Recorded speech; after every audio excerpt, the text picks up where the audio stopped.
In this episode of Pop Culture Weekly, it's all about the brand new horror film, The Monkey. I talk with star Theo, James, and Rohan Campbell, and writer-director Osgood Perkins. Let's go! Welcome to Pop Culture Weekly with Kyle McMahon from iHeartRadio. Your pop culture news, views, reviews, and celebrity interviews on all the movies, TV, music, and pop culture you crave weekly. Here's Kyle McMahon. Net. Hello and welcome to Pop Culture Weekly with Kyle McMahon. I, of course, am Kyle McMahon, and I thank you, as always, for joining me once again for another episode of Pop Culture Weekly. I'm really excited about this episode because we are diving in to one of the most anticipated horror films of the year, if not my most anticipated, The Monkey. I talk with the stars, Rohan Campbell and Theo James, as well as Osgood Perkins, who is the writer-director. So The Monkey, if you don't know yet, is based on Stephen King's chilling short story. It's a new adaptation, and people are already talking about, how creepy the trailers are. But we're going to talk about the film, we're going to talk to the stars, and it's all about The Monkey. So, all right. So if you love Stephen King's work, creepy cursed objects, or psychological horror, you're in for a treat this episode, or maybe a nightmare. The Monkey was originally published in 1980 as a short story in Gallery magazine. Eventually, Stephen King put it in his 1985 short story collection called Skeleton Crew. And let me tell you, if you've read the short story, this is one of those stories that just lingers in your mind long after you finish it. It's very creepy. So what's the premise, right? It's simple. It follows two brothers, Hal and Bill, who discover this old, wind-up, cymbal-clapping monkey in their parents' attic. You would think that's cute, right? But this is Stephen King, so you'd be wrong. Every time the monkey claps its cymbals, somebody dies. And we're not just talking about natural causes, like a heart attack or something. It's like gruesome, often unexplained events, deaths. And then years later, they had thought that they'd rid themselves of it. But guess what? Hal finds it again, and the deaths start up once more. So the short story itself is classic Stephen King, psychological terror, supernatural dread, and the monkey taps into that primal fear that we all have, right? That something as innocent as a toy can become this horrible instrument of death. So now, all these years later, that was, 85? So 40 years later, I'm bad at math, I think 40 years later, you can fact check me, but we have The Monkey hitting theaters. So it's directed by Osgood Perkins, who I love. He is the mind behind Gretel and Hansel, which is seriously underrated. If you're a horror fan or just want a creepy movie, Gretel and Hansel is it.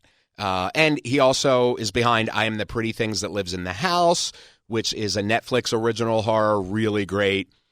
And it's produced by James Wan and Jason Blum, who I freaking love both of them. So you're in for some top-tier scary stuff. The Monkey, the movie, is a little bit different in that instead of the cymbals that the monkey plays, it's the drums, because there was a copyright issue. Apparently, Disney owns the trademark or copyright for a monkey playing cymbals on film. So instead, Osgood turned it around and the monkey plays on a drum, which is maybe even creepier because it's almost this like tribal beat, it's really effective. The film itself, which you can see my review up on TikTok and Instagram, Facebook, and YouTube, my video review, but to give you my take here, The Monkey, the film, is insanely outrageous, in a good way. It is actually really darkly funny. Like, I was not expecting it to be funny. I don't know what I thought going in, but it is funny. It is darkly funny, and at some points I'm like, am I a sicko for even laughing at this? But that's kind of the point, right? I mean, it's all outrageous and insane, and it's an awesome movie. I love Osgood Perkins. Long Legs, he did Long Legs last year, which was one of my favorites of last year. It just puts you in that creepy space. Like, it's just uncomfortable, unsettling, and Long Legs was just executed amazingly, and Nicolas Cage was a freaking freak show in that movie. But as I mentioned earlier, he also did Gretel and Hansel, I Am the Pretty Things That Live in the House. He's had a great career thus far, and this, is right along those lines, except it's not. A lot of his other movies are a little bit more subtle and maybe, a little slow burning. This is, I would say this is not slow burning in that kind of traditional Osgood Perkins way. It's more in your face, out there, hits you right in the head in some points, or hits some people right in the head, if you get what I mean. But it is awesome. I absolutely loved it. People in the theaters were laughing. They were screaming at the appropriate parts. It's just an awesome, awesome movie. And it was my most looked forward to. It was the movie I was most looking forward to this year, the horror movie. And I was not disappointed by any stretch of the imagination. It is awesome. So if you have the chance, go see it in theaters, because seeing it on that big screen with the incredible audio mix and the soundtrack, it's just all done so well that go see it in the theater. It's definitely worth your watch. So we're going to kick things off on the interview side with Rohan Campbell, my buddy. I love Rohan. Rohan's an actor who has been making waves in both television and film. He's got this screen presence that's just, I love him. I love his work. He recently starred as Corey Cunningham in Halloween Ends, which was awesome, and I loved his role in that. It was very much not a red herring. I don't know what the word I'm looking for is. Very much I don't know. Let me know. You let me know what I mean. But it was very much a cool character in Halloween Ends, and kind of did a lot for that trilogy of films. Turned it on its head a little bit that I wasn't expecting. So I really enjoyed that. I really enjoyed him in that. And Rohan has been just steadily building an awesome career across various genres. But I interviewed him originally for the Hardy Boys on Hulu, so I'll have that interview linked in the show notes if you want to go back and hear me speak with him on that. But he played Frank Hardy in Hulu's modern adaptation of that classic detective series. And he was very charming and intelligent and just had some cool, fresh energy for the series. I already talked about that he was in Halloween Ends, and he was that character was started a lot of discussion among horror fans, and especially, obviously, Halloween fans, which I think is awesome for Rohan that, he got to do that. And also for you Sabrina Carpenter fans, he played her beloved boyfriend in her music video for Taste, which is cool. So, all right, without further ado, let's talk with the Rohan Campbell. How you doing, bro? I'm good, dude. How are you? I'm doing well, thank you. So great to see you again. You too, man. You too. I'm happy, I'm so happy to see you in The Monkey. I mean, first of all, The Monkey was incredible. I told you that. Why was this something that you wanted to do? Oh man, a never-ending list of reasons. Stephen King's one of my favorites. What a niche outlook on the world. What a poet of nightmares. Also, the script just blew my mind. Like, it was so perfectly funny and scary and ridiculous. And again, what an insane outlook in the world. And I just thought, I gotta do this. And then I just fell in love with the character. Like, it's such a good opportunity to sort of disappear into something. Yeah, quite literally, actually. You so what that was that your hair or what? Was that a wig? What was going on? We wigged me out. Yeah, we threw a wig on me. And I remember when I first put it on, me and Oz just cracked up. Like it was just so funny. And we were like, we gotta do this. It's so ridiculous. Uh, and then there's that moment where you meet my mom and she's got the same haircut, and it's Yeah. just good. It's so ridiculous. That's one of the things that, I love about I mean, first of all, it is terrifying. Even the concept of the film is kind of terrifying. And then it is so over the top, but in an awesome way. You know what I'm saying? Like it's done so well. It's ridiculous in the best way possible. And what I mean by that is it does it purposefully and with intention, and that kind of balances out the kind of terrifyingness of the terrifyingness or whatever of what's happening in the Yeah, story. yeah. And it's such a masterful full balance between I was so pleasantly surprised at how funny it is. It's so darkly humorous, and it just strikes such a great balance between, all of the things, and I love that about it. Yeah, he just dialed it in. He's got such a control on that tone and those levels. Yeah. Yeah, and so as you're doing this, you've done, the Halloween franchise, is another one of my favorites. As you're doing kind of these projects that have this, storied history and fan base, and Stephen King, short story from Stephen King, like this is some big, heavy hitting stuff in the pop culture world. Are you able to separate that as you go to film, or is that kind of in the back of your mind, like? Oh shit, this is, No, I think you're always sort of shitting yourself. I think it's just like, what are you going to let somebody else do it? mm, mm, I You love know, that. it's like, why not? It means the world to me, this stuff. It's something that, I grew up reading and I grew up in it. I love horror films and I'm such a fan. It was like, I feel well equipped to go in and try and write a little love letter to this man's mind.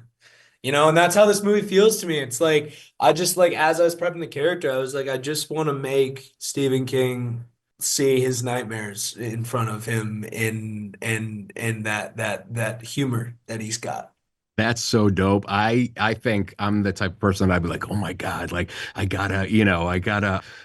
think I would feel so much pressure where it's actually a really cool and refreshing, point of view to be like, yeah, I should be able to do it. You know what I mean? Who Yeah, who who can do it better? I'm gonna yeah, do it and make them yeah, proud. I yeah, love exactly. that. Yeah, and I mean, it's not even like so much who can do it better. It's just like, might as well give it a shot. If someone's Yeah. asking me to do it, I'm gonna try so hard. So, yeah. What do you, as a fan of horror, I'm a huge horror fan. I know you're a huge horror fan. But as a fan of horror, what do you think people will get out of this once it hits theaters? Man, this is a hard question. There's so much you can get out of this movie, and Oz does such a good job of tying up the thought, but sort of the unexpectedness and cruelty and unfairness of death personified in this toy monkey that's controlling it. And that urge to sort of fight it and find your way out of it. It's an amazing message, but also I just want to just a good fucking time at the movies, man. I just want people to go have a good time at the movies. That's what I want. I love that. I think that they will. I know I enjoyed it so much. I had to check with, publicity to make sure. I'm like, am I allowed to talk about this yet? Because I need to talk about this. Yeah. They're like, yeah, just no spoilers. So now I'm like, shouting from the rooftops, you got to see it February 21st, February 20, I'm like, so this monkey comes in your life, Yeah. how would you handle it? Hmm. Similarly, I think this is a crazy sentence. It's such an insane plot and topic that unravels so logically. And I think that's very you can empathize with what the characters do in this situation. But who knows? Maybe the monkey is in all of our lives. Mm. Lingering. Thanks, Rohan. Now I'm going to be like searching my attic to make sure. Yeah, check your attic, man. My brother, thank you so much. You're a joy to watch. You're a joy to talk to. And I can't wait for everybody to see The Monkey. You're the man, buddy. Thank you, dude. It's so good to see you, Kyle. You as well. Talk soon. All right, man. Enjoy the day. You too. Rohan Campbell, such a great guy. I really do love him. Love his work. And he's just an awesome person, you know. Besides being an awesome artist, he's an awesome person, too. So love Rohan. Can't wait to see what he does next. Can't wait for you to see him in The Monkey. All right, we're going to take a quick break to pay the bills. When we come back, we're going to talk with Theo James and Osgood Perkins. See you back here in 60. All right. Thank you for hanging out with me and supporting our sponsors that allow me to bring Pop Culture Weekly to you each and every week. Without them, there wouldn't be a me, and then I wouldn't be with you, which sucks. So thank you. So we're rolling on with all things The Monkey this episode. And next up, I'm talking with Theo James and Osgood Perkins. So I've talked a little bit about both of them before, but just to give you a little bit more in depth, you know, really when it comes to horror, there are few directors who capture like eerie, unsettling atmospheres quite like Osgood Perkins. And when you pair that with the undeniable screen presence of Theo James, you've got a dynamic that is well worth your time. Osgood is kind of known for a slow-burning psychological approach to horror. It's very thoughtful in what he does, I think. He's also the son of Psycho star Anthony Perkins, by the way. So he grew up surrounded by the genre. And he's found his own unique space in modern horror today. He has done, as I talked about before, Gretel and Hansel, which is beautiful. It's visually stunning, and it's like a horror-inspired take on the Hansel and Gretel fairy tale. Definitely reimagines it. He also did I Am the Pretty Thing That Lives in the House, which is a ghost story that has a lot to do with like dread and isolation. And that's what I mean when I say a lot of his work deals with these kind of bigger issues, whether subtly or unsubtly, I guess, unsubtly, whatever. The Black Coat's Daughter is this very atmospheric, very eerie, chilling horror film that blends psychological terror with supernatural stuff. Well worth your time as well. And then, of course, Longlegs that came out last year, which is one of my favorites of last year. And, oh my God, Longlegs is just insane. And Nicolas Cage is just an insane person in that role. So Osgood is all about, you know, kind of these slow building, eerie, unsettling visuals and these stories that kind of linger, you know, after the movie's over. You're kind of thinking about them later. With The Monkey, he's taking on Stephen King's classic short story. And so it's really cool to see Oz do something that, you know, is based on somebody else's work. And Theo James is an actor who, you know, really kind of blew up with his role as Four in the Divergent movie franchise series. But since then, he's been kind of breaking out in all kinds of different genres, including Cameron Sullivan in The White Lotus Season 2, The Time Traveler's Wife, and The Gentleman. And he is amazing in this. He plays a dual role, and it's pretty insane, but he does a great job with it. So in any event, let's jump right into my interview with Osgood Perkins and Theo James.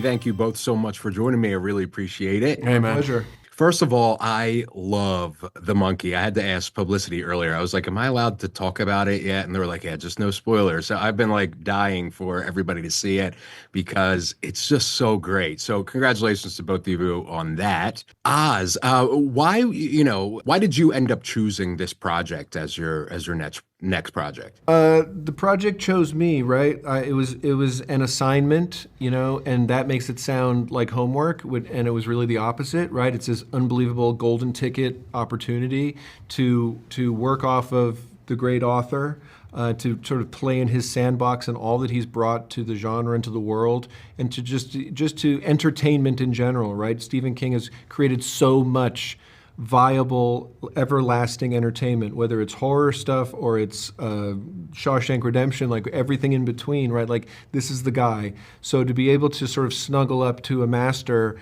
is a real privilege. And then on top of it, it comes with this image. It comes with this image of this toy monkey, which, for whatever reason, is uncanny to the human eye. Like, for whatever reason, anytime you see this thing, there's something off-putting about it. You kind of can't wrap your head around it. So, as a writer facing the blank page, it's nice to kind of have these big leg ups, Stephen King and this monkey's face. I love that. And Theo, similarly, what attracted to you about the monkey? The film.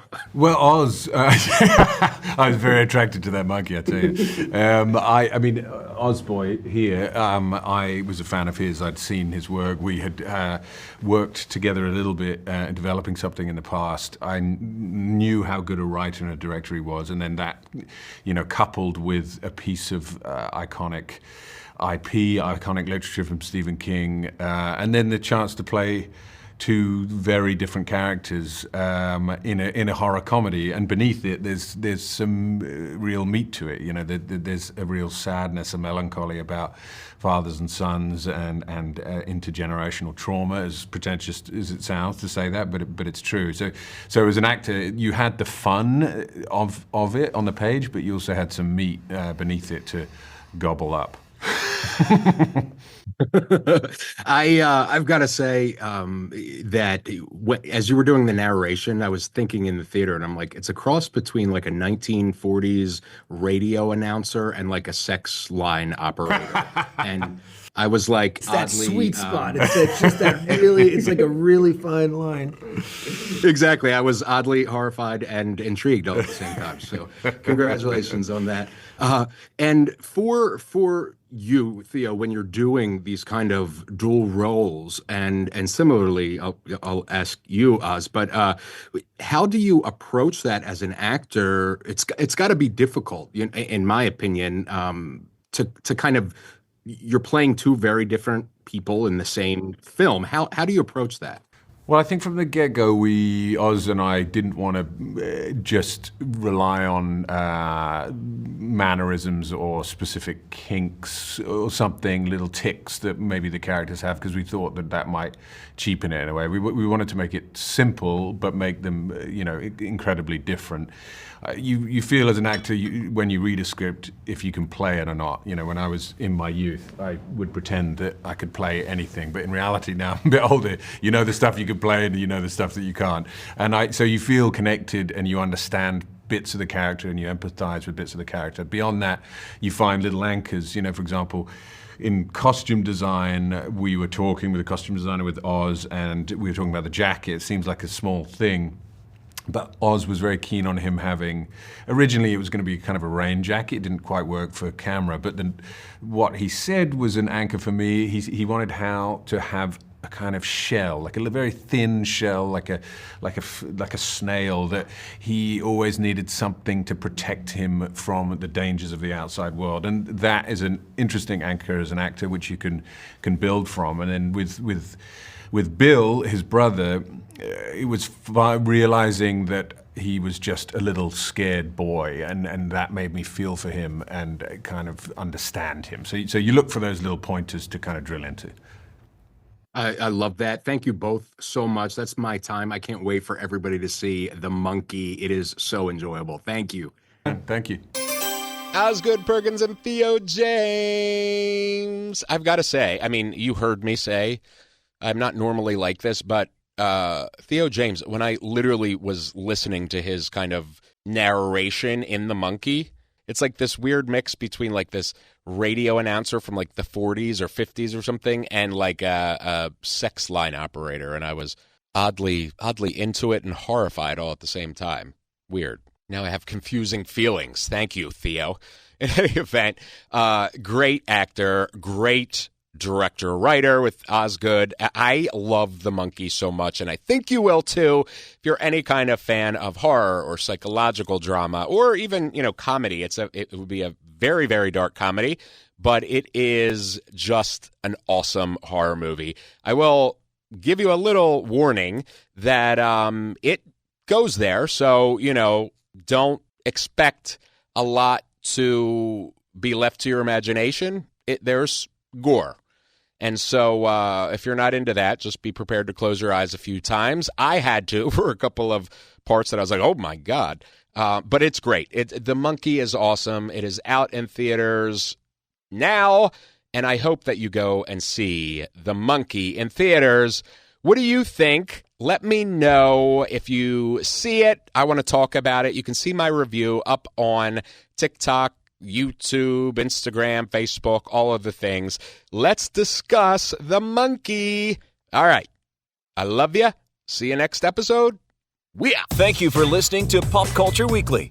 Hear all the latest at popcultureweekly.com.